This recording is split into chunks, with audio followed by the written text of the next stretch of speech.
The wind carried dust and regret across the weathered boards of Redemption Creek's main street, where Jacob Scar Morrison sat hunched over his third whiskey of the morning. The saloon mirror reflected a face that time and guilt had carved into deep lines, a jagged scar running from his left temple to his jaw like a lightning bolt frozen in flesh. 14 years had passed since that terrible night in Tombstone, but the weight of what he'd done pressed down on his shoulders like a boulder he couldn't shake. The Batwing doors creaked open, and Sheriff Tom Bradley stepped inside, his boots heavy on the worn floorboards. "Jacob, you've been nursing that bottle since sunrise again." The lawman's voice carried the weariness of a man who'd seen too much violence, too much pain. "This ain't no way to live, friend." Scar lifted his head, bloodshot eyes meeting the sheriff's concerned gaze. "Living ain't exactly what I'd call this, Tom. More like existing." His voice was gravelly, worn down by years of whiskey and self-recrimination. Some sins don't wash clean, no matter how much liquor you pour over them. The sheriff pulled out a chair and sat down, his weathered hands folded on the table. "You ever gonna tell me what happened back in Tombstone? What's got you so torn up inside that you can't see past the bottle of a bottle?" Scar's hand instinctively moved to his holster, fingers tracing the worn leather. The Colt .45 sat there like a sleeping snake, dangerous and patient. Some stories are better left buried, Tom. Some mistakes, they don't deserve forgiveness. Outside, the sound of a wagon rolling down the main street interrupted their conversation. The wheels creaked and groaned under what sounded like a heavy load, and voices drifted through the saloon windows. Scar glanced up, his experienced ear catching something in the tone that made his instincts prickle. "Help! Someone please help!" The voice was young, female, and filled with desperation.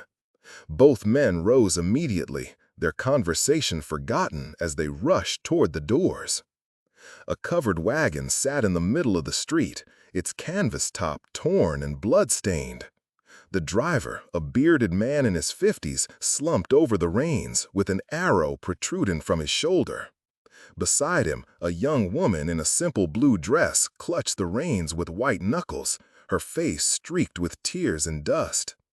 "Apache war party," she gasped as the sheriff and Scar approached.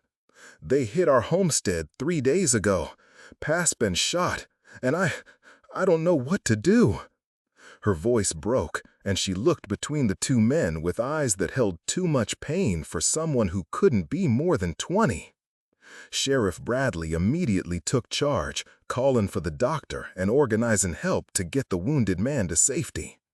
But Scar found himself frozen, staring at the young woman with a growing sense of recognition that made his blood run cold. She had her father's eyes, dark brown with flecks of gold that caught the sunlight. The same eyes that had looked up at him in shock and accusation 14 years ago as life drained out of them on a dusty street in Tombstone. "What's your name, miss?" Scar asked, his voice barely above a whisper. "Sarah," she replied, wiping tears from her cheeks. "Sarah McKenna. That's my pa, William McKenna. We were heading to California to start fresh, but—" She gestured helplessly at the wagon, at her wounded father, at the disaster that had become their journey. The name hit Scar like a physical blow. McKenna. Billy McKenna. The man he'd killed in what was supposed to be a fair fight, but had turned into something uglier, something that had haunted his dreams for 14 years. The man who'd left behind a wife and daughter, who died because of Scar's quick temper and quicker draw. "You all right, mister?" Sarah asked, noticing how pale he'd become. "You look like you've seen a ghost." "Maybe I have," Scar muttered, his hand trembling as he reached for his hat. He looked at this young woman, this orphaned daughter whose father he'd killed, and felt the weight of his guilt crushing down on him like an avalanche. Dr. Harrison arrived and immediately began tending to William McKenna's wounds. "Arrow went clean through," he announced after a quick examination. "He's lost a lot of blood, but he might make it if we can get him inside and properly treat it." As they carefully moved the wounded man into the doctor's office, Sarah turned to Scar with desperate eyes. "Mister, I don't have much money, but I can pay you something if you'd help me get to California. I can't do this alone, and Pa, he might not make it." Her voice cracked again, and she looked so young, so vulnerable, that Scar felt his heart breaking all over again. "I don't want your money," he said quietly, his mind racing with the implications of what he was about to do. "I'll help you get to California, miss. It's the least I can do." Sheriff Bradley shot him a surprised look. "Jacob, you sure about this? You ain't left this town in years." "Maybe it's time I did," Scar replied, his eyes never leaving Sarah's face. He saw hope bloom there, and it cut him deeper than any knife ever could. She was trusting him, depending on him, and she had no idea that he was the man who'd destroyed her family. The doctor emerged from his office, wiping blood from his hands. "I've done what I can, but he's in bad shape. Fever's setting in, and he's going to need constant care. Miss McKenna, I'm afraid your father's not going to be traveling anywhere for quite some time." Sarah's face crumpled, and she sank onto the steps of the doctor's office. "I don't know what to do," she whispered. "We don't have any money for a long stay, and I can't leave Pa behind, but we can't stay here forever either." Scar felt the weight of destiny settling on his shoulders. 14 years of running from his past, of drowning his guilt in whiskey and isolation, and now here she was, the daughter of the man he'd killed, needing his help. It was as if the universe had decided to test him, to see if he was capable of any kind of redemption. "You can stay at my place," he heard himself saying. "I got a small cabin outside of town. It's not much, but it's got a spare room, and you can be close enough to visit your pa every day." Sarah looked up at him with tears streaming down her face. Why would you do that for a stranger? Scar met her gaze, seeing Billy McKenna's eyes looking back at him, and felt something shift inside his chest. "Because sometimes, miss, a man's got to try and make things right, even when he don't deserve the chance." As the sun began to set over Redemption Creek, casting long shadows across the dusty street, Scar helped Sarah gather her belongings from the wagon. Each item he touched, a worn Bible, a faded photograph of a family, a simple wooden cross, felt like evidence of the life he'd helped destroy. But as Sarah smiled at him through her tears, thanking him for his kindness, Scar began to wonder if, maybe, just maybe, redemption wasn't as impossible as he'd always believed.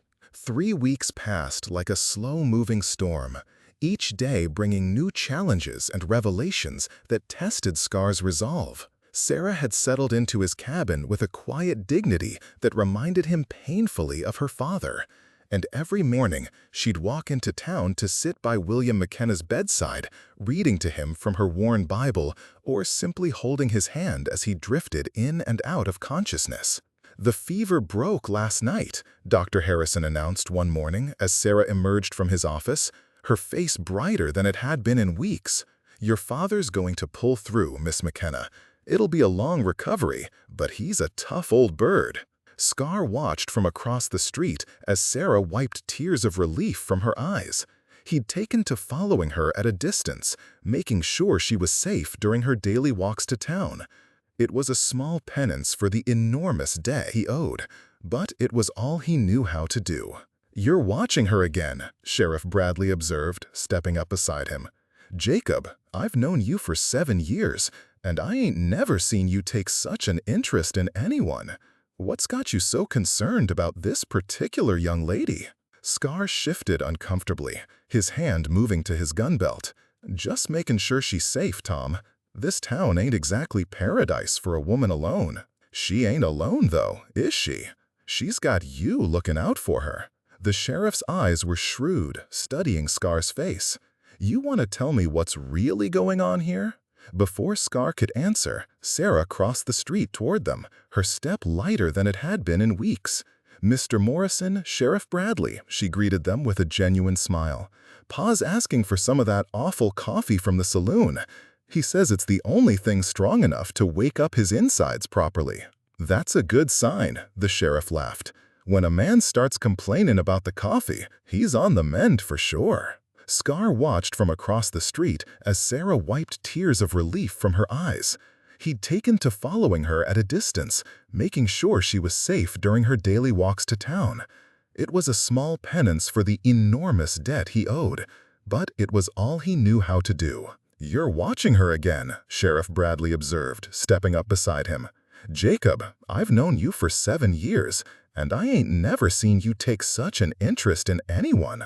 What's got you so concerned about this particular young lady?" Scar shifted uncomfortably, his hand moving to his gun belt. "Just making sure she's safe, Tom. This town ain't exactly paradise for a woman alone." "She ain't alone, though, is she? She's got you looking out for her." The sheriff's eyes were shrewd, studying Scar's face. "You want to tell me what's really going on here?" Before Scar could answer, Sarah crossed the street toward them, her step lighter than it had been in weeks. "Mr. Morrison, Sheriff Bradley," she greeted them with a genuine smile. "Pa's asking for some of that awful coffee from the saloon. He says it's the only thing strong enough to wake up his insides properly." "That's a good sign," the sheriff laughed. "When a man starts complaining about the coffee, he's on the mend for sure." Sarah's eyes met Scar's, and he saw something there that made his chest tighten.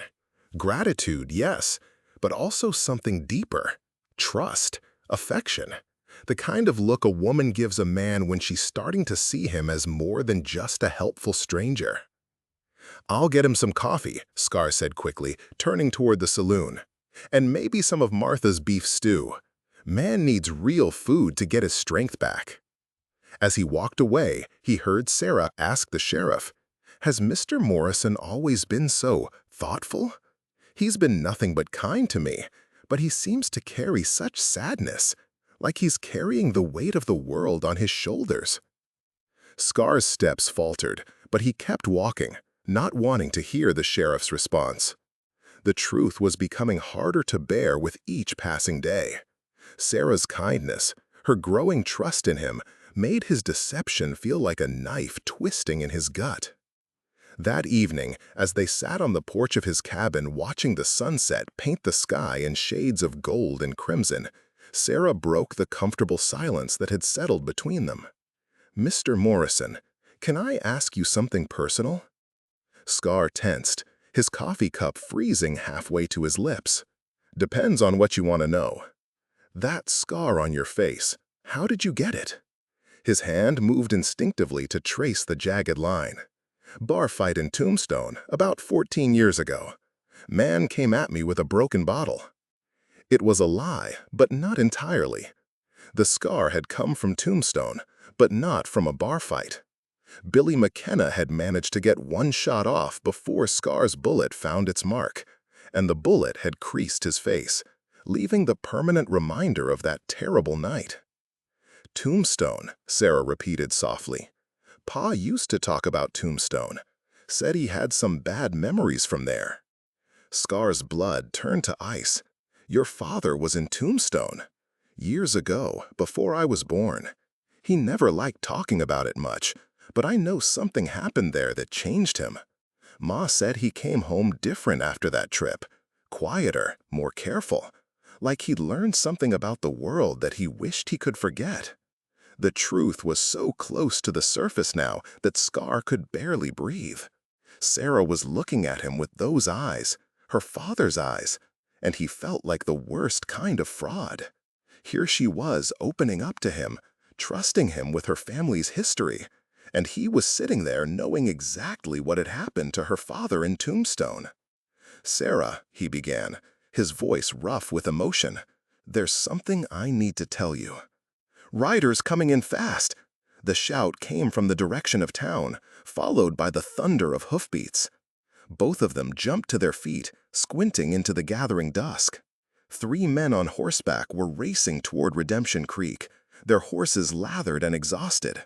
As they drew closer, Scar recognized them as miners from the silver camp up in the hills. "Apache war party," one of them shouted as they reined in their horses. "They hit the widow Patterson's place about an hour ago, burned her out and took her livestock. Sheriff Bradley's putting together a posse." Sarah's face went pale. "Mrs. Patterson? But she's just a sweet old lady. Why would they?" "Because they're angry," Scar said grimly, his hand moving to his gun belt. "And angry men don't always choose their targets carefully." The sound of more riders approaching made them both turn. Sheriff Bradley and 6 other men rode up, all armed and wearing the grim expressions of men preparing for violence. "Jacob," the sheriff called out, "I need every gun I can get. You in?" Scar looked at Sarah, seeing the fear in her eyes, and made his decision. "I'll get my rifle." "No," Sarah said quickly, grabbing his arm. "You don't have to go. You've done enough already." "Sarah, those Apache are angry about something, and they're not going to stop with the widow Patterson. If they're forming a proper war party, every homestead between here and the territorial line is at risk." "But what if something happens to you?" The words came out in a rush, and Sarah's cheeks flushed red as she realized what she'd revealed. Scar stared at her, seeing the truth written plainly on her face. Somewhere in the past 3 weeks, she'd begun to care for him as more than just a helpful stranger. The knowledge hit him like a physical blow, because it made his deception even more terrible. "I'll be careful," he promised, gently removing her hand from his arm. "And I'll come back. I give you my word." As he went inside to gather his weapons, Scar's mind raced. He'd spent 14 years running from his past, hiding from the consequences of his actions. But now, faced with the possibility of losing Sarah, of her being hurt because he wasn't there to protect her, he realized that some things were worth fighting for, even if you didn't deserve them. When he emerged with his rifle and ammunition, Sarah was waiting for him with tears in her eyes. "Promise me you'll come back," she whispered. I can't lose anyone else." Scar looked into her face, seeing the pain of all her losses reflected there, and made a promise he wasn't sure he could keep. "I'll come back, Sarah, I swear it." As he mounted his horse and rode out with the posse, Scar carried with him the weight of his deception and the terrible knowledge that he was falling in love with the daughter of the man he'd killed. The irony wasn't lost on him. He'd finally found something worth living for, just as his past was about to catch up with him. The Apache war party was waiting for them in the hills, and Scar had a feeling that this confrontation would force him to face more than just hostile warriors. It would force him to face the truth about who he was and what he'd done, and whether redemption was possible for a man with blood on his hands. The Apache war party struck at dawn, their war cries echoing off the canyon walls as they descended on the posse like avenging spirits. Scar found himself in the thick of the fighting, his rifle speaking with deadly precision while arrows whistled past his head. But it was during the chaotic retreat that everything changed. A young Apache warrior, no more than 16, had taken cover behind a boulder and was drawing a bead on Sheriff Bradley with his rifle. Without thinking, Scar spurred his horse forward, putting himself between the boy and the lawman. The rifle cracked, and Scar felt the bullet tear through his shoulder, spinning him from his saddle. As he hit the ground hard, the world tilted sideways. The Apache boy stood over him, rifle raised for the killing shot, but something in Scar's eyes made him pause. Instead of fear, the warrior saw recognition, understanding, and something that looked almost like acceptance. "Go ahead, boy," Scar whispered, blood seeping through his shirt. "I got it coming." The Apache stared at him for a long moment, then lowered his rifle and melted back into the rocks. The war party was withdrawing, their message delivered, their anger partially spent. Sheriff Bradley knelt beside Scar, pressing a bandana against the wound. "You saved my life, Jacob. That boy had me dead to rights." "Maybe," Scar gasped, struggling to sit up. Or maybe I just finally did something right for once. The ride back to Redemption Creek was a blur of pain and self-recrimination. Scar kept thinking about Sarah, about what he would tell her, about whether he deserved to return to her at all. The bullet wound in his shoulder was nothing compared to the wound in his soul. Dr. Harrison patched him up while Sarah hovered nearby, her face pale with worry. "The bullet went clean through," the doctor announced. "He'll be sore for a while, but he'll heal." "Thank God," Sarah breathed, and Scar saw tears of relief in her eyes. As the days passed and his shoulder mended, Scar found himself spending more time with Sarah and her recovering father. William McKenna was a quiet man, weathered by years of hard living, but with kind eyes and a gentle manner. He seemed to approve of Scar, often nodding approvingly when the younger man helped Sarah with chores or brought supplies from town.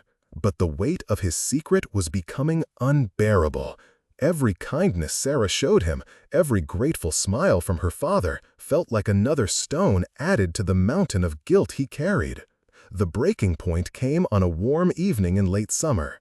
Sarah had prepared a special dinner to celebrate her father's recovery, and the three of them sat on the porch afterward, watching the stars emerge in the darkening sky.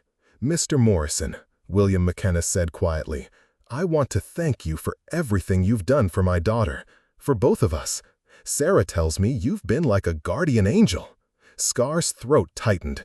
"I'm no angel, Mr. McKenna, believe me." "Maybe not," the older man replied, "but you've shown us nothing but kindness. In my experience, that's what matters most." Sarah reached over and placed her hand on Scar's, and he felt the warmth of her touch like a brand. "I've been thinking," she said softly, "about what happens when Pa's strong enough to travel, about California and our plans." "And?" Scar managed to ask. "I don't want to go anymore. This place, these people, they've become home to me. If you'd have me, I'd like to stay." The words hung in the air like a judgment. Scar looked at Sarah's hopeful face, then at her father's approving nod, and felt his heart shatter into 1,000 pieces. "Sarah," he said, his voice barely above a whisper, "there's something I need to tell you both. Something I should have told you from the beginning." He stood up, moving to the porch railing, his back to them. The words came slowly, painfully, like pulling thorns from a wound. 14 years ago, I was in Tombstone. I was younger then, angrier, quicker to draw iron when I should have walked away.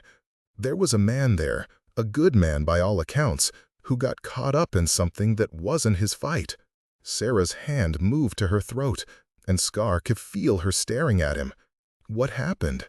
"He tried to stop a fight between me and another man, tried to be a peacemaker, but I was too proud, too sure of myself. When the shooting started, He turned to face them, his eyes filled with tears. "I killed him, shot him down in the street like a dog." William McKenna's face had gone ashen. What was this man's name? Billy McKenna. He had a wife and daughter back home. I found out later that he'd only come to Tombstone to try and earn enough money to take them to California to start a new life. Sarah's sharp intake of breath cut through the evening air like a knife. Pa's name was Billy, before he started going by William. The truth hung between them like a chasm. Scar watched as understanding dawned on Sarah's face, saw the exact moment when love turned to horror. "You're him," she whispered. "You're the man who killed my father." "The man who killed your real father," Scar corrected, his voice breaking. "Billy McKenna was your father. William here is your stepfather, the man who married your mother and raised you after I destroyed your family." William McKenna struggled to his feet, his face hard with anger. "You son of a bitch! All this time, all your kindness, and you were just trying to ease your own conscience." "No," Scar said firmly. "It started that way, maybe, but it became something else. I came to care for both of you, to love you like the family I never had. That's what makes this so damned hard." Sarah stood slowly, her face streaked with tears. "Get out," she said quietly. "Get out of our lives and never come back. Sarah, please, get out," she screamed, her voice echoing across the prairie. "You murdered my father, and then you made me fall in love with you. How could you do that to me?"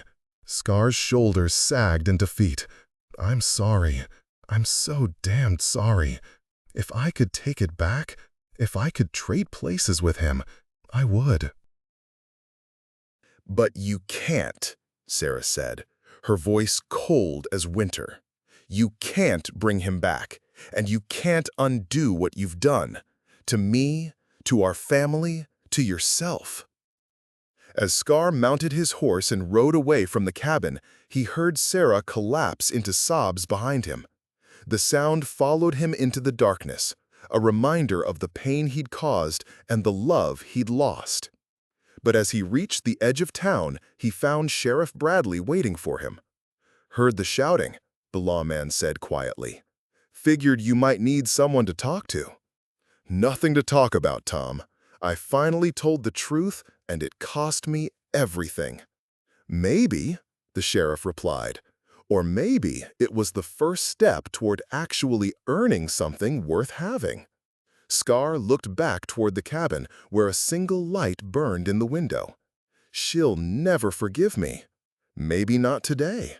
But love like that, real love, it's got a way of finding its way back to the light. You saved her life, Jacob. You protected her when she needed it most. That's gotta count for something."